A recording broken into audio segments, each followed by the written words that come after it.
차가운 비가 서울의 아스팔트를 적시는 저녁이었다. 도시의 불빛은 빗방울에 번져 희미한 후광을 만들어냈고 사람들은 저마다 따뜻한 안식처를 향해 발걸음을 재촉했다. 하지만 전문 배송원 윤하나에게 궂은 날씨는 그저 또 하나의 업무 환경일 뿐이었다. 그녀는 낡았지만 충실한 스쿠터에 몸을 싣고 헬멧 바이저에 맺히는 물방울을 닦아내며 복잡한 도심의 도로를 능숙하게 헤쳐나갔다. 하나의 손에 들린 단말기에서 경쾌한 알림음이 울렸다. 긴급 배송 VVIP 고객 시그니엄 서울 호텔. 일반적인 배송과는 차원이 다른 신속성과 보안이 생명인 특별 임무였다. 이런 까다로운 임무는 언제나 최고의 실력을 가진 그녀의 몫이었다. 하나는 짧게 숨을 고르고 스쿠터의 핸들을 고쳐 잡았다.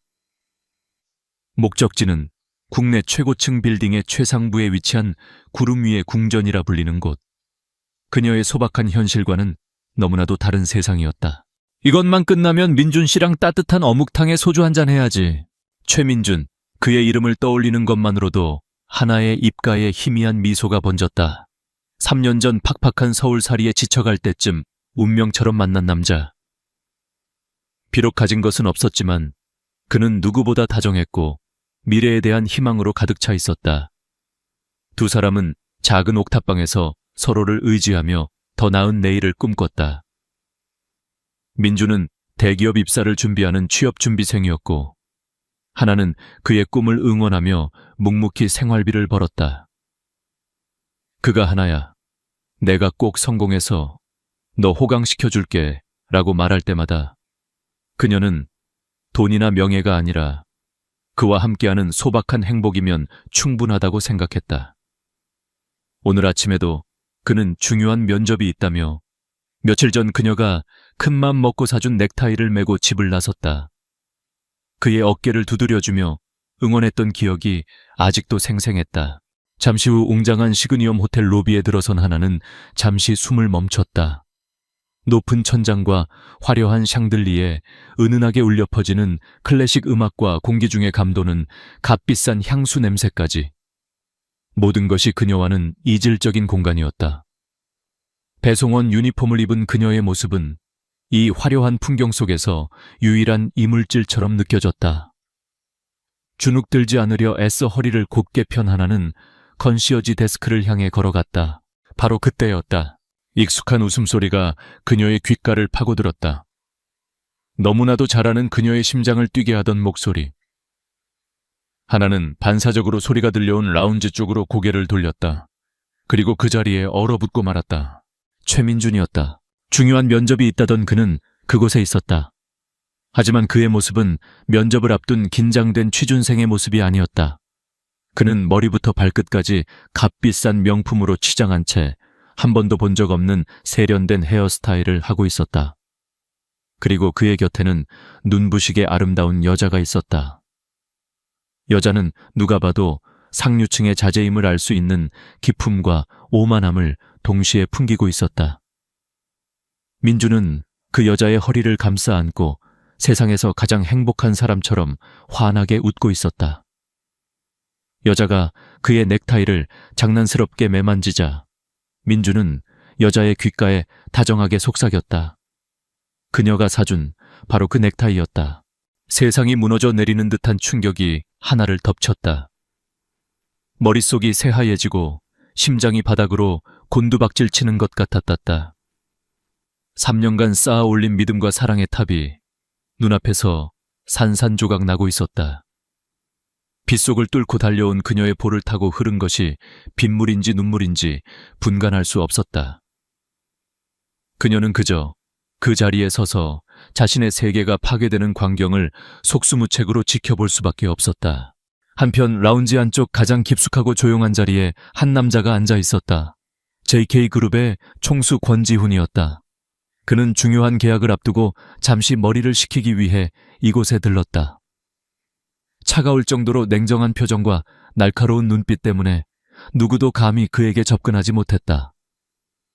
그는 태블릿 PC에서 눈을 떼지 않은 채 무심하게 보고서를 검토하고 있었지만 그의 뛰어난 관찰력은 주변의 미세한 공기의 흐름까지도 놓치지 않았다. 그의 시선이 문득 로비 입구에 멈춰 섰다. 배송원 유니폼을 입은 한 여자가 그 자리에 못 박힌 듯 서 있었다. 처음에는 그저 이질적인 공간에 압도된 것이라 생각했다. 하지만 곧 그는 그녀의 얼굴에 스치는 미세한 감정의 변화를 읽어냈다. 충격 고통, 그리고 깊은 배신감.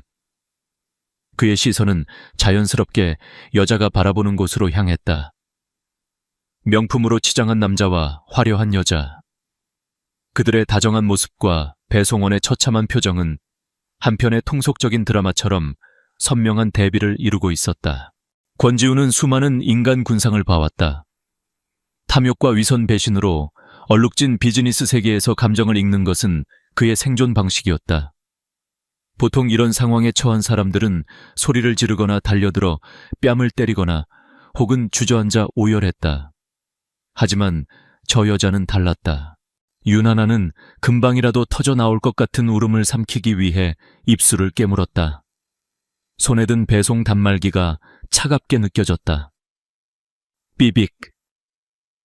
배송 완료 시간을 재촉하는 무정한 기계음이 그녀를 현실로 되돌려 놓았다. 이것은 그녀의 일이다. 그녀의 책임감이다.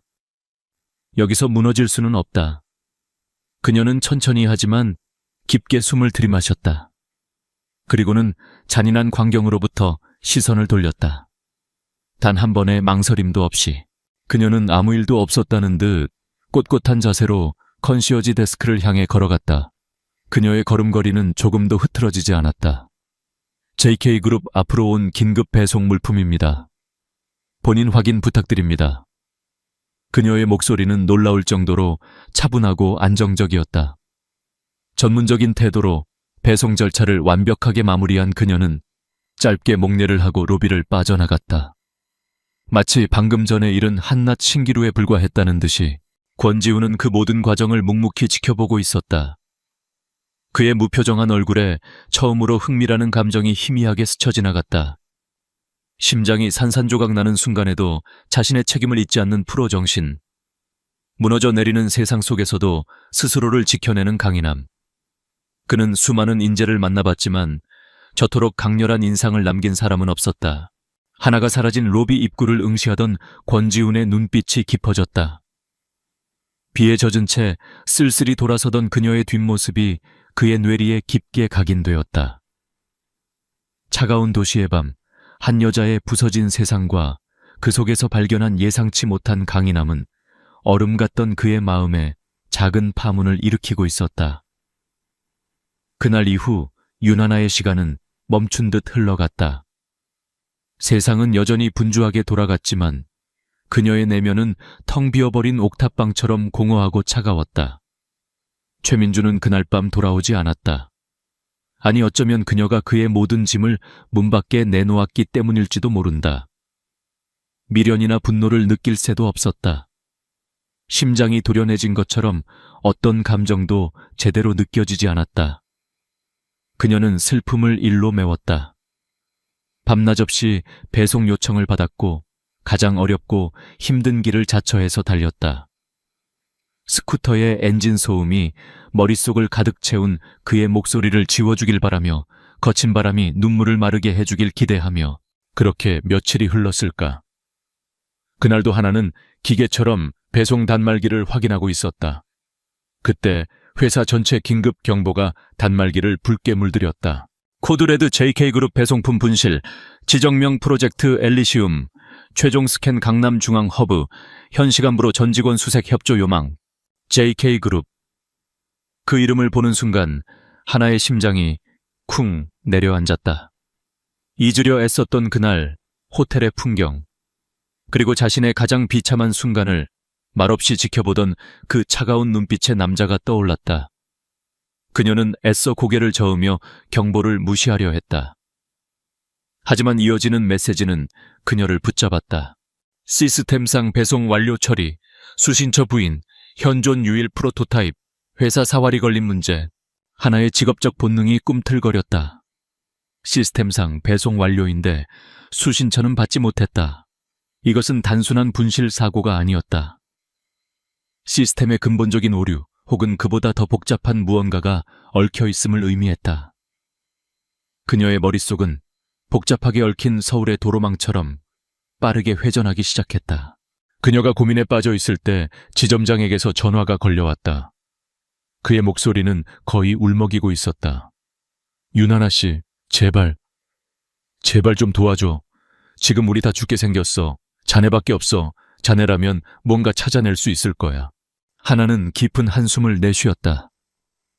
JK그룹과 다시 얽히고 싶지 않았지만 평생의 자부심이었던 자신의 일에 오류가 생기는 것을 외면할 수도 없었다. 그리고 무엇보다 지금 그녀에게는 고통을 잊게 해줄 무언가가 절실했다. 알겠습니다. 마지막 스캔 지점인 강남 허브로 가보겠습니다. 강남 물류 허브는 거대한 기계처럼 쉴 새 없이 돌아가고 있었다. 수천 개의 상자들이 컨베이어 벨트를 타고 미로처럼 얽힌 레일을 따라 움직였다. 직원들은 모두 창백한 얼굴로 이미 수십 번도 더 확인했을 장부와 CCTV 화면만 들여다보고 있었다. 하나는 그들을 지나쳐 허브의 심장부 중앙 관제실로 향했다. 모든 게 정상입니다.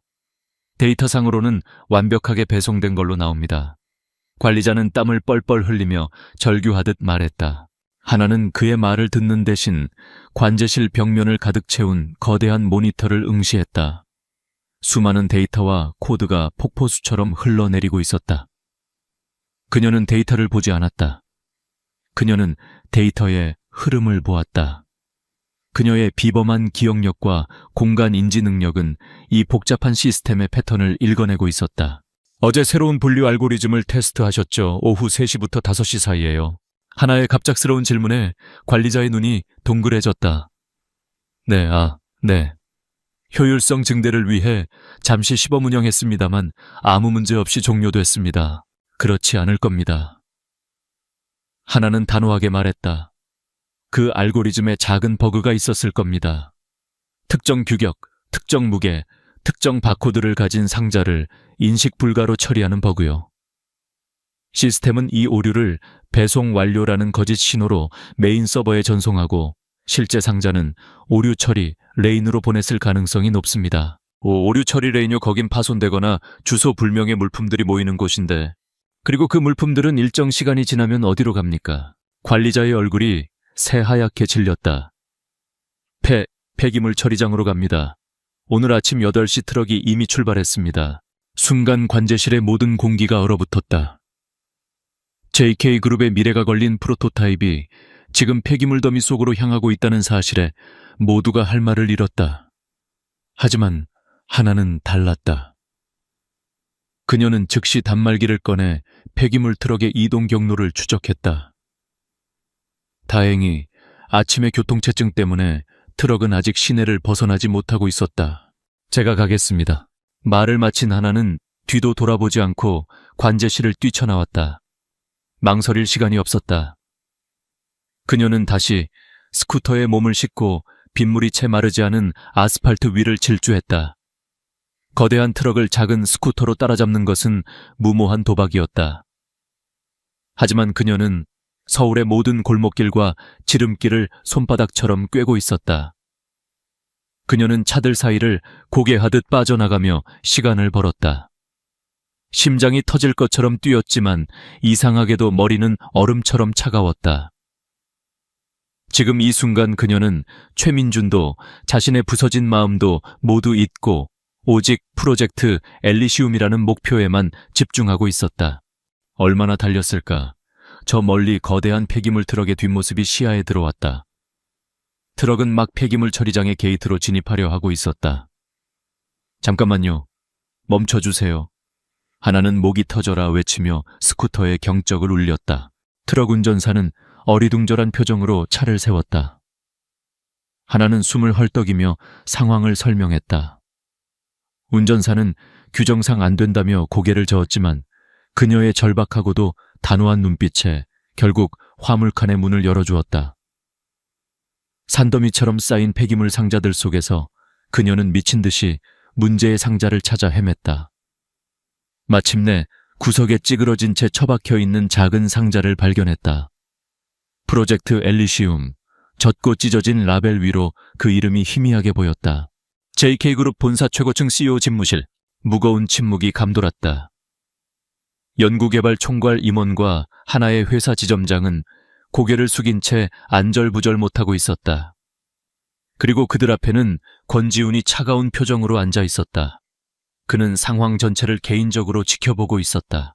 그때 문이 열리고 윤하나가 상자를 든 채 들어섰다. 그녀의 모습은 엉망이었다. 머리는 헝클어져 있었고 유니폼은 흙먼지로 더러웠다. 하지만 그녀의 눈빛만은 놀랍도록 또렷하게 빛나고 있었다. 권지훈은 아무 말 없이 그녀가 상자를 테이블 위에 올려놓는 것을 지켜봤다. 어떻게 찾았지? 그의 낮고 차분한 목소리가 침묵을 깼다. 하나는 자신이 추리했던 과정을 군더더기 없이 사실에 근거하여 담담하게 설명했다. 새로운 알고리즘의 결함 시스템의 거짓 신호, 그리고 폐기물 트럭의 이동 경로까지. 그녀의 설명에는 감정적인 동요나 과장이 전혀 없었다. 오직 문제 해결 과정에 대한 명확한 분석만이 존재했다. 설명을 듣는 동안 권지훈의 눈빛이 미세하게 변하고 있었다. 호텔 로비에서 봤던 슬픔 속에서도 평정을 잃지 않던 여자. 이제 그녀는 혼돈 속에서 질서를 찾아내는 비범한 통찰력을 보여주고 있었다. 그는 자리에서 일어나 다른 임원들에게 나가보라는 손짓을 했다. 순식간에 거대한 집무실에는 지훈과 하나 단둘만 남게 되었다. 지훈은 테이블을 돌아 하나에게 다가왔다. 당신의 재능은 스쿠터 위에서 낭비되기에는 너무 아까워. 하나가 의아한 표정으로 그를 쳐다보았다. 혼돈의 본질을 꿰뚫고 무질서 속에서 해결책을 찾아내는 능력. 그게 당신의 진짜 재능이야. 오늘 당신은 우리 회사의 미래를 구했지만 정작 당신 회사의 시스템은 당신 같은 인재를 제대로 알아보지 못했지. 그는 창가에 서서 도시의 정형을 내려다보며 말했다. JK그룹으로 오시오. 오늘 문제를 일으킨 바로 그 시스템을 이제 당신이 직접 관리하고 통제하는 겁니다. 배송원이 아니라 이 거대한 시스템의 흐름을 지휘하는 관리자로서. 예상치 못한 제안에 하나의 머릿속이 복잡해졌다. 배신당한 남자와 마주쳤던 곳, 자신의 치부를 목격한 남자가 있는 곳. 그곳으로 가라고 하지만 동시에 그녀의 심장 한구석에서 오랫동안 잊고 있던 불꽃이 다시 타오르는 것을 느꼈다. 인정받고 싶다는 욕구, 자신의 능력을 제대로 펼쳐 보이고 싶다는 갈망. 권지훈은 그녀의 흔들리는 눈빛을 놓치지 않았다. 그는 돌아서서 그녀를 똑바로 바라보았다. 그의 눈에는 더 이상 그날의 차가운 관조가 아닌 인재를 알아보는 날카로운 확신이 담겨 있었다. 과거의 상처가 당신의 발목을 잡게 하지 마시오. 윤하나 씨, 당신은 더 큰 무대에서 뛸 자격이 충분하니까. 그의 제안은 단순한 스카우트 제의가 아니었다. 그것은 잿더미가 된 그녀의 삶에 던져진 새로운 운명의 시작점이었다. 권지훈의 제안을 받아들인다는 것은 하나의 인생에서 가장 큰 도박이었다. 그녀는 자신의 낡은 스쿠터와 배송원 유니폼을 과거에 남겨두고 완전히 새로운 세계로 발을 내디뎠다. JK그룹 본사의 유리 마천루는 그녀가 이제껏 올려다보기만 했던 세상이었다. 첫 출근 날 깔끔한 정장을 차려입은 그녀의 모습은 아직 어색했지만 그 눈빛만은 이전과 같이 단단했다. 그녀가 배치된 곳은 전략물류관리팀이라는 신설 부서였다. 팀장이라는 직책이 주어졌지만 사실상 팀원은 그녀 자신뿐이었다. 권지훈 대표의 직접 지시로 만들어진 부서라는 사실 때문에 그녀는 입사 첫날부터 모든 직원의 주목을 받았다. 그 시선들 속에는 호기심도 있었지만 대부분은 노골적인 질투와 의심으로 가득 차 있었다. 듣자 하니 배달기사 출신이라던데 무슨 백으로 하루아침에 팀장이 된 건지. 대표님이 변덕이 심하시다지만 이건 좀 심했지. 회사가 무슨 자선사업체도 아니고. 화장실에서 탕비실에서 그녀를 향한 수군거림이 날카로운 가시가 되어 날아와 박혔다. 특히 다른 부서에서 이번 팀장 자리를 노리고 있던 김 대리는 대놓고 그녀를 무시했다. 서류를 전달할 때도 일부러 책상 위에 던지듯 놓고 가거나 그녀의 질문에 그것도 모르면서 어떻게 팀장 자리에 앉아있냐며 비아냥거렸다. 하나는 그 모든 것을 묵묵히 견뎌냈다. 변명하거나 화를 내는 대신 자신의 능력을 결과로 증명하는 것만이 유일한 방법임을 알고 있었다. 권지훈은 그녀를 따로 부르거나 특별 대우를 하지 않았다. 마치 그녀라는 존재를 잊은 것처럼 보였다. 하지만 그가 내린 첫 번째 업무 지시는 그의 기대가 얼마나 큰지를 보여주었다. 프리미엄 VVIP 고객 대상 물류 체인 전체 분석 및 보안 취약점 효율성 개선 방안 보고 기한 2주. 그것은 기존 팀에서도 몇 달은 걸릴 방대한 프로젝트였다. 모두가 불가능한 임무라고 대표가 그녀를 시험하다 못해 일부러 망신을 주려는 것이라고 수군거렸다. 하지만 하나는 이 지시에서 자신을 향한 권지훈의 진짜 의도를 읽었다. 그것은 시험인 동시에 기회였다. 현장에서만 볼 수 있었던 문제점들을 이제 시스템 전체를 조망하는 자리에서 증명해 보일 기회. 그녀는 책상에만 앉아있지 않았다. 이전처럼 직접 발로 뛰었다. 낮에는 데이터와 씨름하고 밤에는 과거 동료들이었던 현장 직원들을 찾아갔다. 처음에는 정장을 입고 나타난 그녀를 어색해하던 그들도 여전히 현장의 고충을 정확히 꿰뚫어보고 진심으로 귀 기울이는 그녀의 태도에 조금씩 마음을 열기 시작했다. 팀장님, 사실 이 구간에서 야간 배송 시에 조명이 너무 어두워서 바코드 스캔 오류가 잦아요. 보고해도 예산 문제로 계속 미뤄지고요. 새로 도입된 자동화 로봇이 오래된 규격의 상자는 제대로 인식을 못해서 저희가 수동으로 처리하느라 시간이 2배로 걸립니다. 사무실에서는 절대 알 수 없는 생생한 정보들이 그녀의 수첩에 빼곡히 채워졌다. 그녀는 디지털 데이터의 빈틈을 현장의 아날로그 정보로 꿰매고 있었다. 그렇게 밤늦게까지 사무실 불을 밝히는 그녀의 모습을 최고층 집무실에서 내려다보는 차가운 시선이 있었다. 권지훈은 보고받지 않아도 그녀가 어떻게 일하고 있는지 모두 알고 있었다. 그의 입가에 아주 희미한 만족의 미소가 걸려 있었다.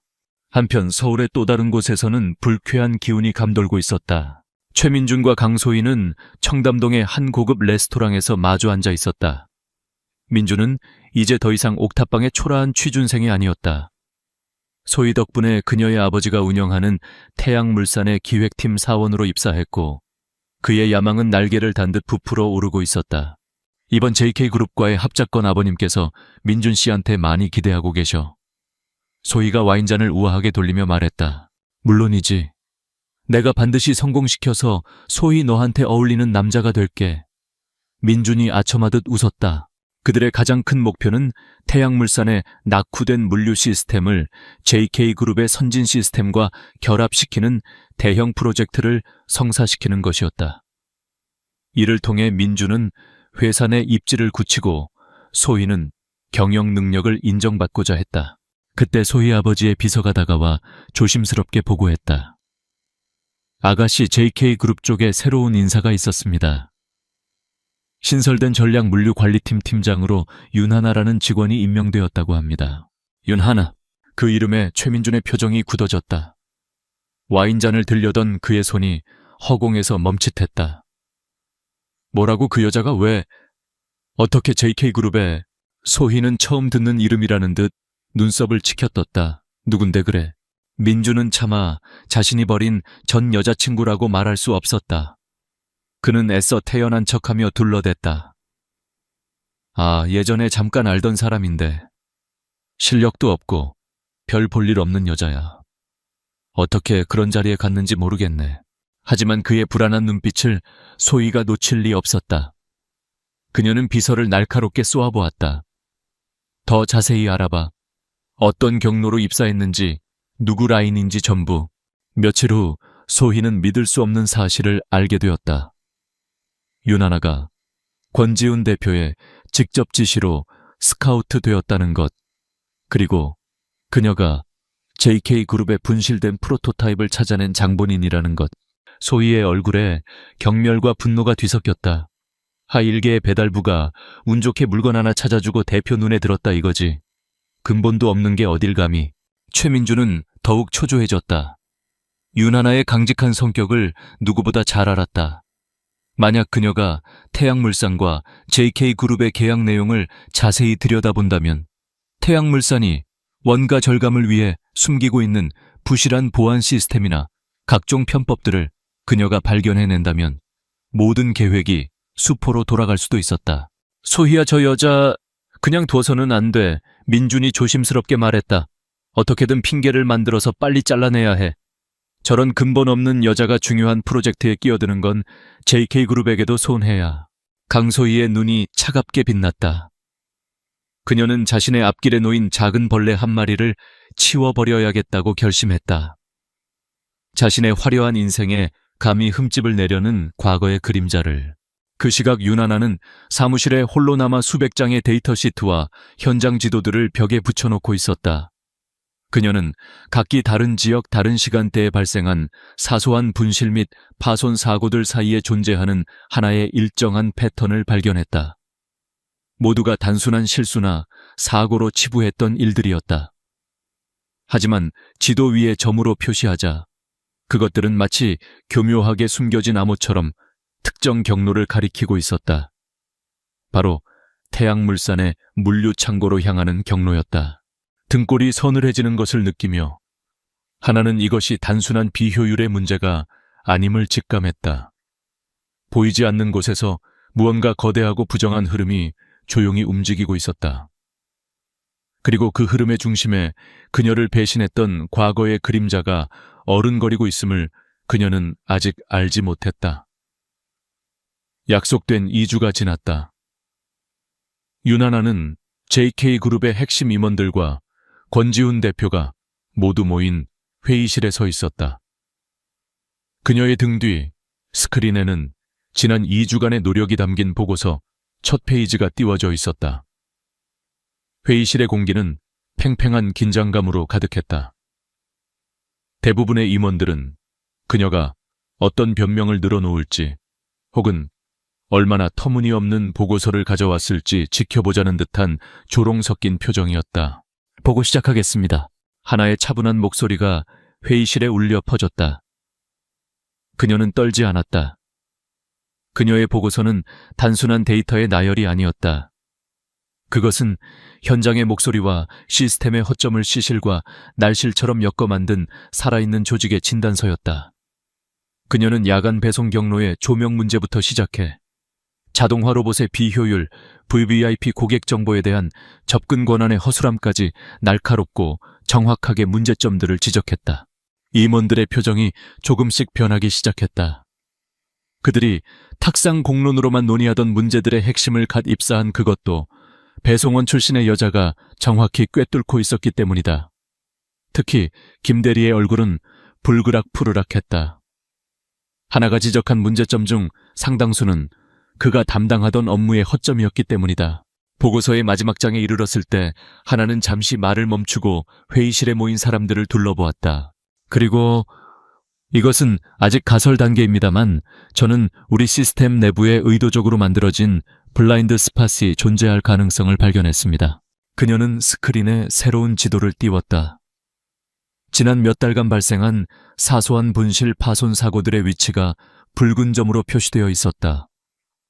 개별적으로 볼 때는 의미 없는 점들이었지만 한데 모아놓으니 기이한 패턴을 형성하고 있었다. 이 사고들은 모두 태양물산과의 거래 품목이 지나가는 경로와 정확히 일치합니다. 마치 누군가가 우리의 감시 시스템이 가장 취약한 지점들을 테스트하고 있는 것처럼 보입니다. 저는 이것이 단순한 우연이 아니라고 생각합니다. 회의실은 찬물을 끼얹은 듯 조용해졌다.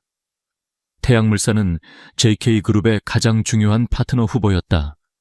그런 민감한 문제를 그것도 확실한 증거도 없이 가설이라는 이름으로 공론화한 것은 엄청난 파장을 불러일으킬 수 있는 발언이었다. 윤하나 팀장 김 대리가 벌떡 일어나 소리쳤다. 지금 무슨 근거로 그런 말을 하는 겁니까? 태양물산이 우리 시스템을 테스트하다니. 이건 양사의 신뢰를 깨뜨리는 망언입니다. 대표님, 저 여자는 지금 우리 회사를 위기에 빠뜨리려는 겁니다. 다른 임원들도 동조하며 웅성거리기 시작했다. 분위기는 순식간에 하나에게 불리하게 돌아갔다. 그 순간에도 권지우는 아무 말 없이 그녀를 응시하고 있었다. 그의 눈빛은 그녀의 말이 진실인지 아니면 그저 과도한 의심인지를 가늠하려는 듯 깊고 날카로웠다. 하나는 김대리의 비난에도 흔들리지 않고 권지훈을 똑바로 바라보며 말했다. 그래서 가설이라고 말씀드렸습니다. 그리고 이 가설을 증명하기 위해 태양물산으로 향하는 모든 배송 데이터에 대한 실시간 접근 권한과 추가적인 조사를 허가해 주시길 요청드립니다. 권지우는 오랫동안 침묵을 지켰다. 회의실의 모든 시선이 그의 입술에 쏠렸다. 마침내 그가 입을 열었다. 좋소. 허가하지. 그의 결정에 모두가 경악했다. 김대리는 믿을 수 없다는 표정으로 주저앉았다. 권지훈은 자리에서 일어나며 덧붙였다. 단 2주 안에 당신의 가설을 증명할 실질적인 증거를 찾아내지 못한다면 윤하나 팀장은 이번 사태에 대한 모든 책임을 지고 회사를 떠나야 할 것이요. 그것은 그녀의 능력을 향한 절대적인 신뢰이자 실패할 경우 모든 것을 잃게 되는 차가운 경고였다. 회의가 끝난 후 최민준과 강소희는 이 모든 사실을 전해 듣고 심각한 위기감을 느꼈다. 특히 민준은 자신의 과거가 발목을 잡을 수 있다는 공포에 휩싸였다. 그 여자가 정말로 뭔가 알아내면 어떡하지? 민준이 초조하게 손톱을 물어뜯었다. 강소희는 차갑게 웃었다. 걱정 마. 알아내기 전에 우리가 먼저 움직이면 돼. 네가 그 여자에 대해 가장 잘 알잖아. 그녀의 약점이 뭐지? 민준은 잠시 고민하다가 입을 열었다. 그녀는 너무 올고다. 그리고 사람을 쉽게 믿지. 특히 한번 신뢰가 깨진 관계에 대해서는 우리가 이걸 역이용하는 거야. 그들의 음모는 치밀하고 교활하게 계획되었다. 그들은 윤하나가 태양물산의 데이터를 조사하기 시작했다는 것을 알고 일부러 조작된 정보를 흘렸다. 마치 태양물산 내부의 비리를 저지르는 내부 고발자가 있는 것처럼 위장하고 그가 윤하나에게 비밀리에 접근하는 것처럼 꾸몄다. 며칠 후 하나는 익명의 이메일 한 통을 받았다. 태양물산의 비리를 폭로하고 싶습니다. 당신이라면 진실을 밝혀줄 수 있을 거라 믿습니다. 메일에는 조작된 회계장부 일부와 내부 고발자가 접선 장소로 정한 폐창고의 약도가 첨부되어 있었다. 하나는 이것이 함정일 수도 있다는 의심을 떨칠 수 없었다. 하지만 동시에 이것이 진실을 밝힐 유일한 기회일지도 모른다는 생각에 갈등했다. 만약 이게 사실이라면 2주 안에 증거를 찾아야 하는 그녀에게는 절호의 기회였다. 결국 그녀는 위험을 무릅쓰고 약속 장소로 향하기로 결심했다. 그녀가 폐창고로 떠난 그 시각 최민주는 자신의 계획을 실행에 옮겼다. 그는 미리 심어둔 해커를 통해 JK그룹의 보안 서버에 침투했다. 그리고는 윤하나의 개인 컴퓨터 IP를 이용해 JK그룹과 태양물산의 합작 프로젝트와 관련된 1급 기밀 정보들을 외부로 유출시켰다. 모든 증거는 윤하나가 내부 고발자와 공모하여 회사의 기밀을 빼돌린 것처럼 보이도록 조작되었다. 다음 날 아침 JK그룹은 발칵 뒤집혔다. 1급 기밀 유출. 회사의 명운이 걸린 프로젝트 정보가 통째로 사라졌다. 비상보안팀의 조사 결과 모든 디지털 발자국은 단 한 사람 전략물류관리팀의 윤하나 팀장을 가리키고 있었다. 김 대리는 이때다 싶어 날뛰었다. 거봐요. 제가 뭐라고 했습니까? 저 여자는 처음부터 스파이였습니다. 태양물산 핑계를 대면서 실제로는 회사 기밀을 빼돌리고 있었던 겁니다. 상황은 걷잡을 수 없이 악화되었다. 윤하나가 어젯밤 회사 외부의 폐창고에 갔었다는 사실까지 밝혀지자 그녀를 향한 의심은 확신으로 변했다. 그녀를 믿었던 소수의 직원들마저 등을 돌렸다. 권지우는 보고를 받으며 자신의 집무실에서 창밖을 내려다보고 있었다. 모든 증거는 완벽하게 윤하나를 범인으로 지목하고 있었다. 그녀에게 무한한 신뢰와 권한을 주었던 자신의 판단이 틀렸던 것일까? 이성적으로는 그녀를 당장 해고하고 법적 조치를 취하는 것이 맞았다.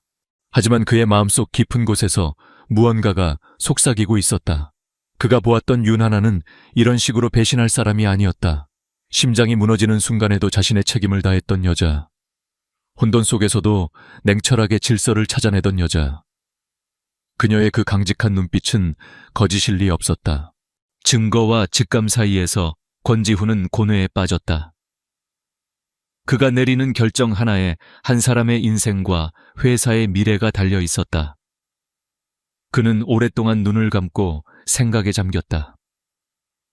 그리고 마침내 눈을 떴을 때 그의 눈에는 차가운 결단이 서려 있었다. 그는 비서실장에게 전화를 걸었다. 윤하나 팀장에 대한 공식적인 조사는 그대로 진행하게, 단 대기 발령 상태로 모든 업무에서 배제하도록. 전화를 끄는 그는 아무도 모르는 다른 번호로 다시 전화를 걸었다. 수화기 너머로 신뢰할 수 있는 목소리가 들려왔다. 나다. 지금부터 내가 하는 말을 잘 들어. 아무도 모르게 그림자처럼 움직여야 한다. 윤하나 팀장과 관련된 모든 것을 처음부터 다시 조사해. 그녀의 주변 인물 최근 통신 기록 그리고 최민준이라는 이름, 태양물산의 그 남자까지 전부. 권지훈은 윤하나를 향한 공식적인 조사의 칼날 뒤에 그녀를 향한 자신의 보이지 않는 방패를 펼치기 시작했다. 그의 믿음은 이제 거대한 음모의 실체를 향한 외로운 싸움을 시작하고 있었다. 대기 발령, 윤하나에게 내려진 공식적인 처분이었다. 그녀는 더 이상 JK그룹의 사원증을 목에 걸 수 없었고 자신의 팀이 있던 사무실에 출입할 수도 없었다. 하루아침에 그녀는 유능한 팀장에서 회사의 기밀을 유출한 스파이 혐의자로 전락했다. 세상의 모든 문이 그녀 앞에서 닫히는 것 같았다. 그녀를 향한 시선은 차가운 경멸과 노골적인 비난으로 가득했다. 복도를 지날 때마다 들려오는 수군거림 엘리베이터 안에서 느껴지는 무거운 침묵. 한때 그녀의 능력을 칭찬했던 이들조차 이제는 그녀를 외면했다. 그녀는 거대한 유리성 안에 완전히 혼자 갇힌 기분이었다. 하지만 하나는 무너지지 않았다. 그녀는 자신의 결백을 믿었다. 누군가 자신을 함정에 빠뜨렸다는 것을 알았지만 물증이 없었다. 배창고에서 만난 내부 고발자는 나타나지 않았고 그가 보낸 이메일 계정은 흔적도 없이 사라졌다. 모든 것이 너무나도 완벽하게 그녀를 범인으로 몰아가고 있었다. 그녀는 작은 옥탑방에 틀어박혀 스스로 사건을 복귀하기 시작했다. 처음부터 무엇이 잘못되었을까?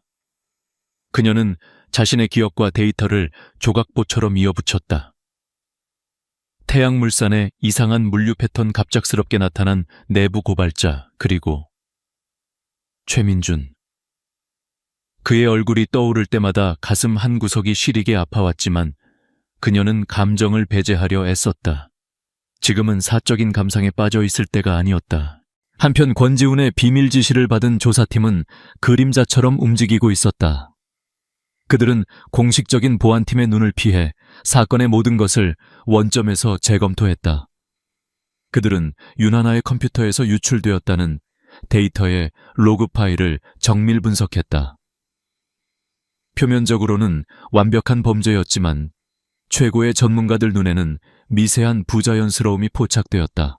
대표님, 이상합니다. 데이터 유출 당시 윤하나 팀장의 개인 IP가 사용된 것은 맞습니다. 하지만 트래픽의 흐름이 마치 외부에서 원격으로 접속하여 그녀의 컴퓨터를 경유한 것처럼 보입니다. 아주 교묘하게 흔적을 지웠지만 희미한 껍데기가 남아 있습니다. 보고를 받은 권지훈의 눈빛이 날카로워졌다. 그 껍데기를 추적해 어디서 시작된 것인지 끝까지 파고들어 조사팀은 밤낮으로 매달려 마침내 그 희미한 흔적의 출처를 밝혀냈다.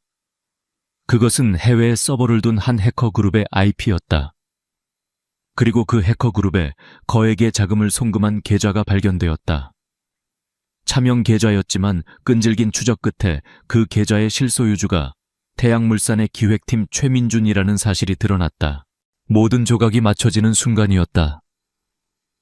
권지훈은 주먹을 불끈 쥐었다. 그의 분노는 단순히 회사의 기밀이 유출되었다는 사실 때문이 아니었다.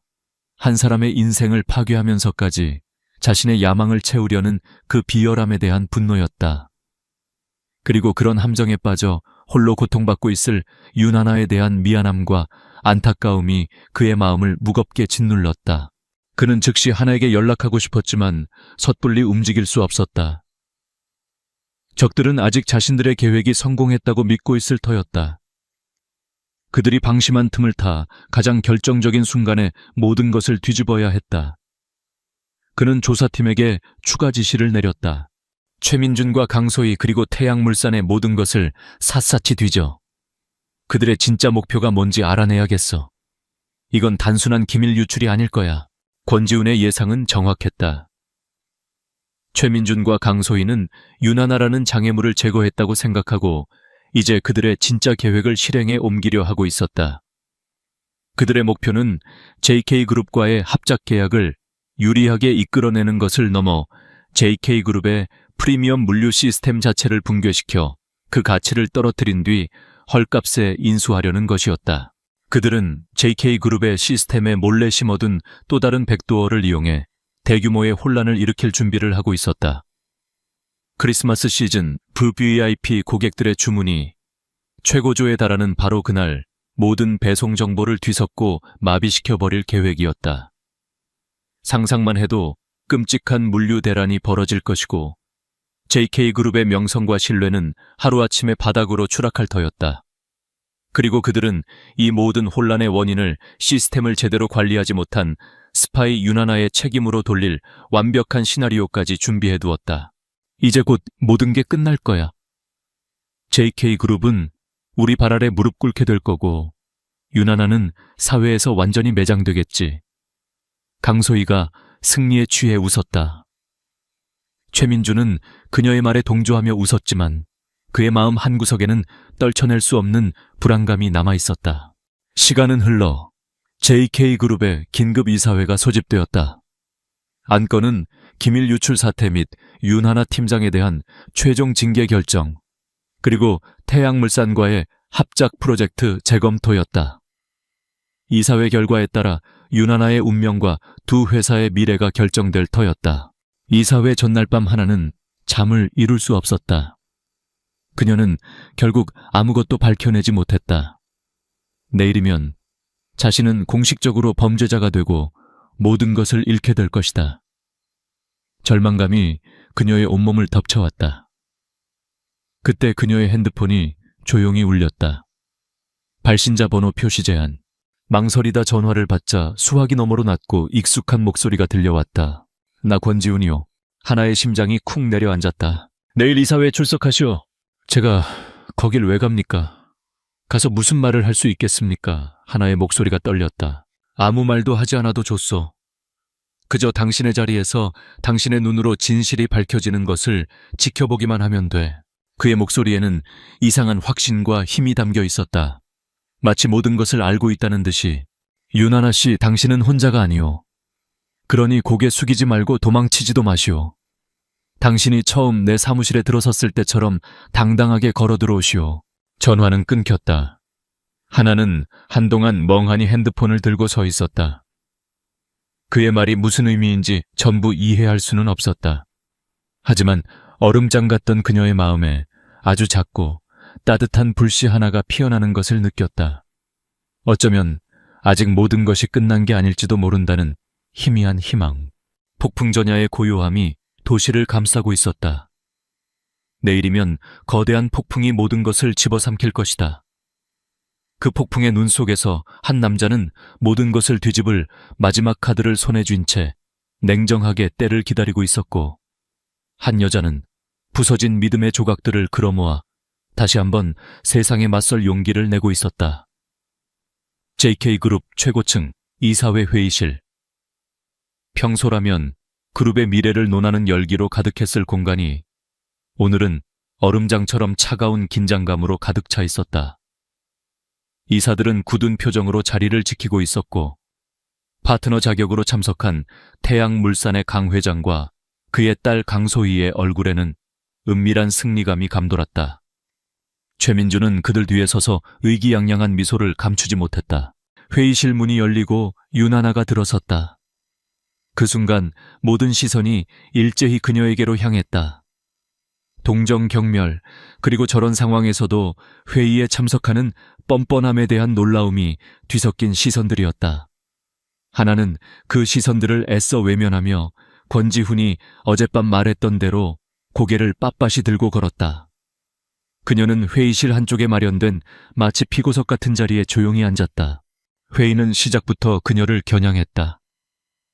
김 대리는 준비한 자료를 스크린에 띄우며 윤하나가 어떻게 회사의 기밀을 유출했는지에 대한 명백한 증거들을 열정적으로 설명했다. 조작된 로그 파일 폐창고로 향했던 그녀의 동선 사라진 내부 고발자. 모든 것은 그녀가 교활한 산업 스파이라는 결론으로 이어졌다. 설명이 끝나자 태양물산의 강 회장이 깊은 한숨을 내쉬며 입을 열었다. 정말 유감이군요, 권 대표. JK그룹의 보안 시스템이 이토록 허술할 줄은 몰랐습니다. 이런 상태라면 저희와의 파트너십을 근본부터 재검토해봐야 할 것 같습니다. 그것은 상대를 위하는 척하며 JK그룹의 가치를 깎아내리려는 계획된 발언이었다. 이사들의 얼굴이 어두워졌다. 이제 윤하나를 징계하고 태양물산의 고개를 숙이는 것 외에는 방법이 없는 것처럼 보였다. 최종 징계안에 대한 투표가 시작되려는 찰나였다. 잠깐만. 지금까지 침묵을 지키던 권지훈의 낮은 목소리가 회의실 전체를 울렸다. 시끄럽던 회의장이 순간 조용해졌다. 그는 자리에서 일어나 윤하나가 아닌 강소희와 최민준을 똑바로 응시했다. 김대리의 보고 잘 들었습니다. 확실히 윤하나 팀장이 범인이라는 명백한 증거들이군요. 그의 말에 최민준의 입괴 미소가 더욱 짙어졌다. 하지만 세상에는 명백해 보이는 것들이 종종 진실을 가리곤 하지요. 권지훈이 손짓하자 그의 비서가 새로운 파일을 스크린에 띄웠다. 윤하나에 대한 비난으로 가득했던 스크린의 내용이 순식간에 바뀌었다. 첫 번째 화면에는 윤하나의 컴퓨터에서 유출된 데이터 로그 파일의 심층 분석 결과가 나타났다. 외부 IP를 통한 원격 접속 및 데이터 경유 흔적, 김 대리의 얼굴이 하얗게 질렸다. 두 번째 화면에는 그 외부 IP의 출처가 표시되었다. 해외의 악명 높은 해커 그룹이었다. 그리고 세 번째 화면. 모두의 숨을 멎게 만든 자료가 나타났다. 최민준의 차명 계좌에서 해당 해커 그룹으로 거액의 비트코인이 송금된 거래 내역이었다.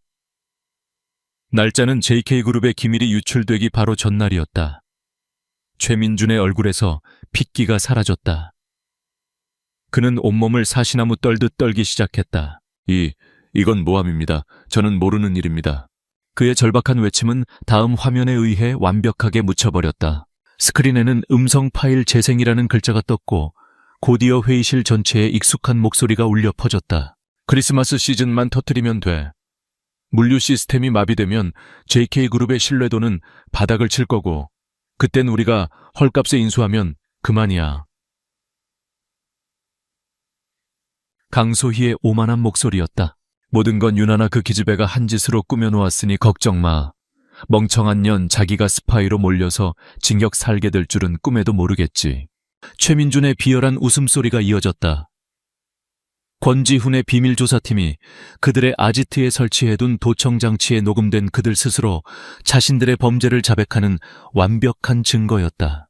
회의실은 충격과 경악으로 얼어붙었다. 강 회장은 믿을 수 없다는 표정으로 자신의 딸을 바라보았다. 모든 계획이 발각되자 강소희는 이성을 잃고 비명을 질렀다. 조작이야, 전부 거짓말이야. 권지훈, 네가 날 함정에 빠뜨리려고 쇼를 하는 거지. 궁지에 몰린 최민준은 완전히 무너져 내렸다. 그는 바닥에 주저앉아 빌기 시작했다. 저는 시키는 대로 했을 뿐입니다. 강소희 상무가 전부 계획한 겁니다. 제발 살려주세요. 자신을 살기 위해 파트너를 물고 늘어지는 그의 비굴한 모습은 회의실에 있는 모든 사람들의 경멸을 샀다. 윤하나는 조용히 눈을 감았다. 한때 사랑했던 남자의 마지막 모습이 너무나도 비참하고 처참했다. 권지훈은 얼음처럼 차가운 목소리로 말했다. 보안팀. 미리 대기하고 있던 건장한 보안 요원들이 회의실로 들어섰다. 이 두 사람 당장 경찰에 넘기시오.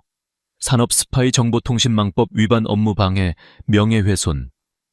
적용할 수 있는 모든 혐의를 적용해서 내 눈앞에서 치워버려. 안 돼, 놔, 이거 놔!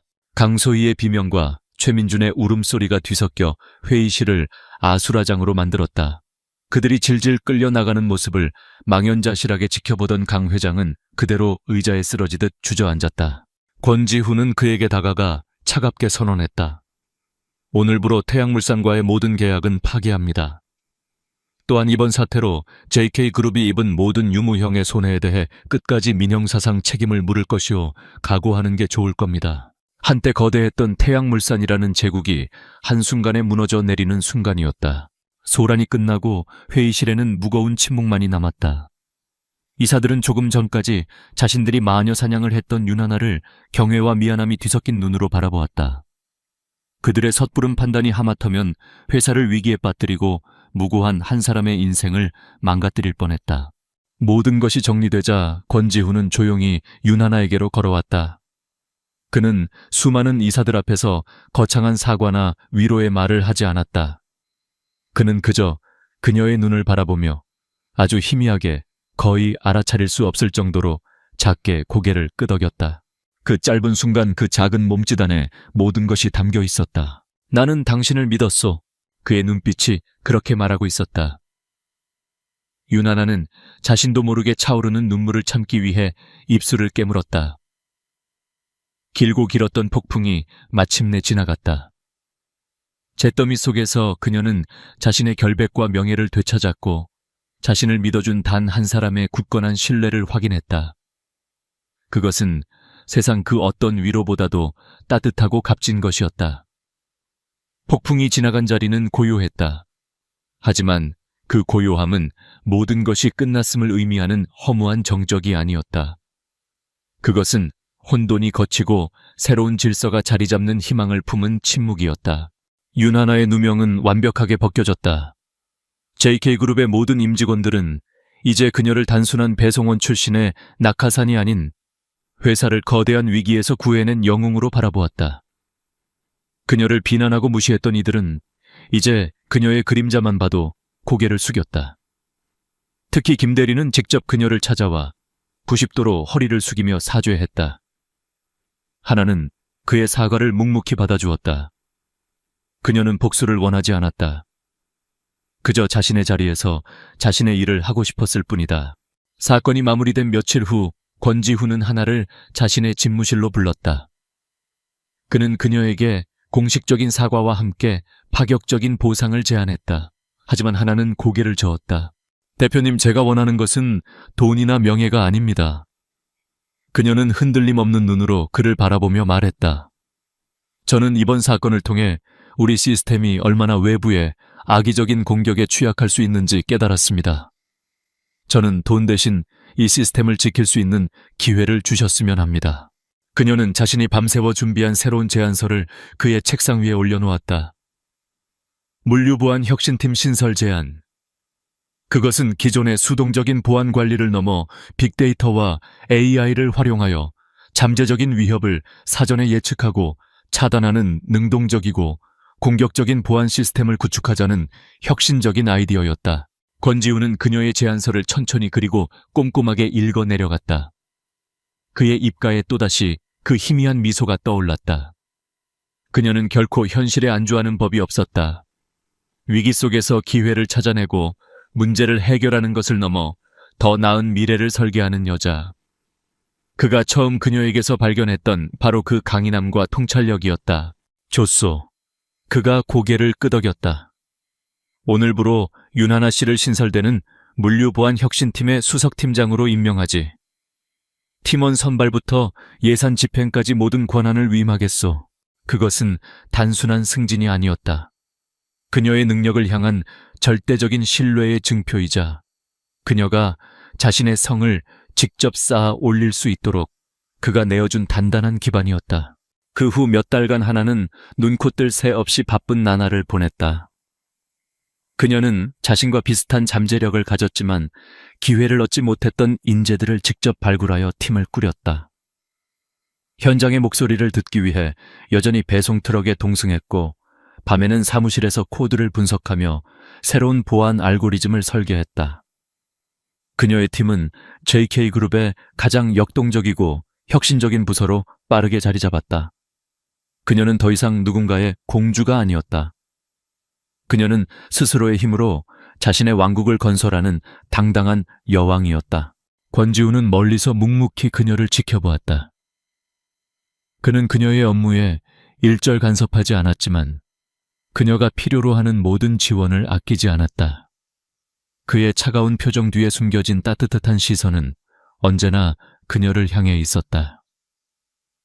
두 사람 사이에는 말로 표현하지 않아도 통하는 깊은 유대감과 존중이 흐르고 있었다. 시간이 흘러 태양물산은 몰락했고 최민중과 강소희는 법의 엄중한 심판을 받았다. 그들의 소식을 뉴스를 통해 접할 때마다 하나는 씁쓸함을 느꼈지만 더 이상 마음이 흔들리지는 않았다.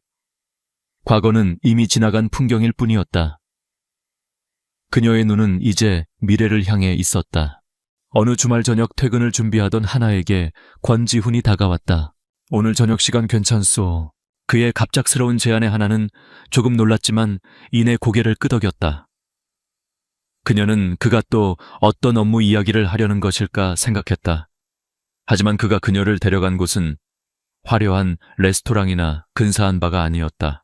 그의 차가 멈춘 곳은 서울의 야경이 한눈에 내려다 보이는 인적이 드문 작은 언덕 위였다. 그곳에는 낡은 벤치 하나가 놓여 있었다. 여긴 어릴 적 힘들 때마다 혼자 오던 곳이오. 그가 도시의 불빛을 바라보며 나지막이 말했다. 저 수많은 불빛들 아래서 내 자리는 어디일까 늘 생각했지. 그의 목소리에는 언제나처럼의 냉철함 대신 한 번도 보여준 적 없는 인간적인 고독함이 묻어 있었다. 그는 그녀에게 자신의 가장 깊은 속내를 보여주고 있었다. 윤하나 씨를 처음 본 날 시그니엄 호텔에서 세상이 무너지는 것 같은 표정을 하고 있으면서도 끝까지 자신의 책임을 다하던 당신의 모습을 봤소. 그는 돌아서서 그녀를 바라보았다. 그의 눈빛은 그 어느 때보다 따뜻하고 진지했다. 그 순간 나는 당신에게서 과거의 나를 보았소. 그리고 동시에 내가 가져보지 못한 강인함을 보았지. 당신은 내게 많은 것을 가르쳐 주었소. 대표님, 이제 대표님이라고 부르지 마시오. 우리 사이에 그런 직함은 필요 없으니까 그냥 지훈이라고 불러주시오. 하나의 심장이 세차게 뛰기 시작했다. 도시의 불빛들이 그녀의 눈앞에서 아른거렸다. 하나씩 그가 조심스럽게 그녀의 손을 잡았다. 그의 손은 따뜻하고 단단했다. 나는 당신에게 구름 위의 궁전을 약속할 수는 없소. 하지만 당신이 당신의 성을 쌓아 올릴 때 그 옆에서 가장 든든한 바람막이가 되어주고 싶소. 당신이 지치면 기댈 수 있는 벽이 되어주고 당신이 더 높이 날아오를 수 있도록 밀어주는 바람이 되어주고 싶소. 그래도 괜찮겠소. 그것은 세상에서 가장 담백하지만 가장 진실된 고백이었다. 그는 그녀를 연약한 공주로 만들어 자신의 성에 가두려는 것이 아니었다. 그는 그녀라는 사람 자체를 존중하고 그녀의 능력을 믿고 그녀의 인생과 함께하길 원하고 있었다. 하나의 눈에서 뜨거운 눈물이 흘러내렸다. 그것은 슬픔이나 아픔의 눈물이 아니었다. 진정한 자신을 알아봐주고 있는 그대로의 모습을 사랑해주는 사람을 만난 기쁨과 감사의 눈물이었다. 그녀는 고개를 끄덕이며 활짝 웃었다. 그 어떤 보석보다도 찬란하게 빛나는 미소였다. 네, 지훈 씨. 두 사람은 말없이 서로를 바라보며 웃었다. 서울의 100만 불짜리 야경이 그들 두 사람을 위한 배경처럼 펼쳐져 있었다. 차가운 도시의 밤, 배신과 상처로 시작되었던 인연은 이제 서로의 가장 깊은 곳을 이해하고 보듬어주는 세상에서 가장 따뜻하고 단단한 사랑으로 피어나고 있었다.